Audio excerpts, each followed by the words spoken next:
6일 월요일 찾아오는 아침 예배에 참여한 모든 대학 청년부 공동체 여러분 환영하고 축복합니다.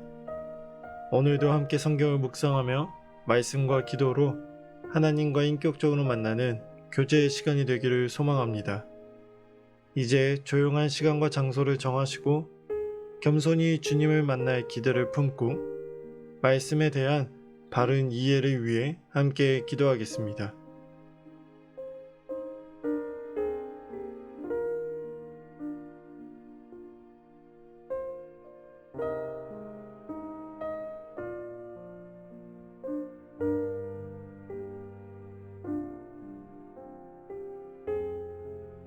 그리고 함께 말씀을 읽겠습니다.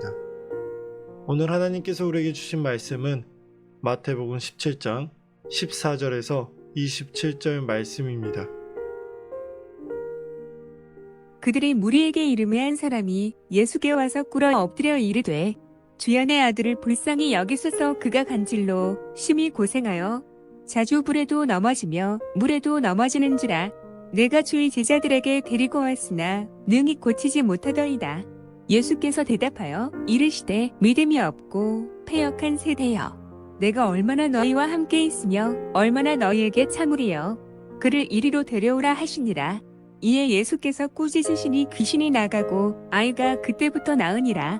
이때 제자들이 조용히 예수께 나아와 이르되 우리는 어찌하여 쫓아내지 못하였나이까. 이르시되 너희 믿음이 작은 까닭이니라. 진실로 너희에게 이르노니 만일 너희에게 믿음이 겨자씨 한 날만큼만 있어도 이 산을 명하여 여기서 저기로 옮겨지라 하면 옮겨질 것이요 또 너희가 못할 것이 없으리라. 갈릴리에 모일 때에 예수께서 제자들에게 이르시되 인자가 장차 사람들의 손에 넘겨져 죽임을 당하고 제3일에 살아나리라 하시니 제자들이 매우 근심하더라. 가버나움에 이르니 반세가에 받는 자들이 베드로에게 나와 이르되 너의 선생은 밤세겔을 내지 아니하느냐. 이르되 내신다 하고 집에 들어가니 예수께서 먼저 이르시되 시몬아, 내 생각은 어떠하냐? 세상 임금들이 누구에게 관세와 국세를 받느냐? 자기 아들에게냐 타인에게냐? 베드로가 이르되 타인에게니이다. 예수께서 이르시되 그렇다면 아들들은 세를 면하리라. 그러나 우리가 그들이 실족하지 않게 하기 위하여 내가 바다에 가서 낚시를 던져 먼저 오르는 고기를 가져 입을 열면 돈 한 세겔을 얻을 것이니 가져다가 나와 너를 위하여 주라 하시니라.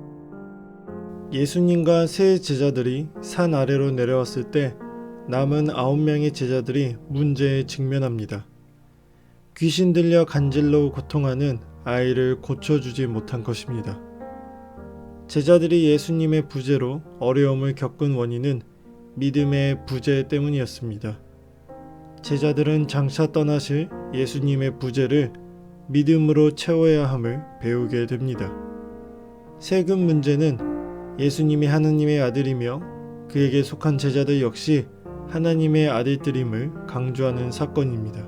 제자들에겐 귀신을 쫓아낸 숱한 경험이 있었습니다. 그럼에도 무력했던 것은 믿음이 작은 까닭이었습니다. 과거의 경험이 오늘의 승리를 보장해주지 않습니다. 과거의 믿음이 영속되는 것도 아닙니다. 믿음은 매 순간 새롭게 해야 할 성품과도 같습니다. 안주하지 말고 더 큰 믿음으로 성장해야 합니다. 세금 문제로 혼란하는 이들에게 자녀에게는 면제권이 있으나 세상이 실족하지 않도록 의무를 다하라고 하십니다. 연약한 자와 하나님의 나라를 위해 사회적 관계를 존중하고 책임을 다하라는 의미입니다.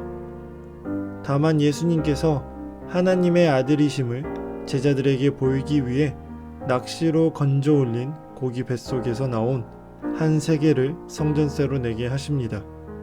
세상의 법을 따르되 세상의 법을 뛰어넘는 예수님의 방식입니다.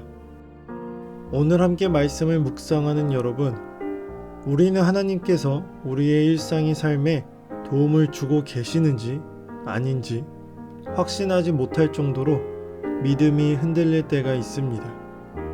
도우신다는 것을 확신하지 못하고 흔들리는 믿음에 만족하는 상태에 머물러 있어서는 안 됩니다. 그러나 한편으로 치유의 이적을 행하지 못하면 우리의 믿음이 작거나 거짓 믿음이라 생각해서도 안 됩니다. 바울은 고린도전서 13장 2절에 산을 옮길 만한 모든 믿음이 있을지라도 사랑이 없으면 내가 아무것도 아니요 고백하고 있기 때문입니다. 새로운 한 주도 함께 매일 말씀 묵상을 연습하며 믿음이 없이는 아무것도 이룰 수 없음을, 오늘도 하나님께서는 성령님을 통해 온 세상을 운행하시고 내 삶에 역사하고 계심을 믿고 또 그 믿음이 성숙해지기를 소망합니다.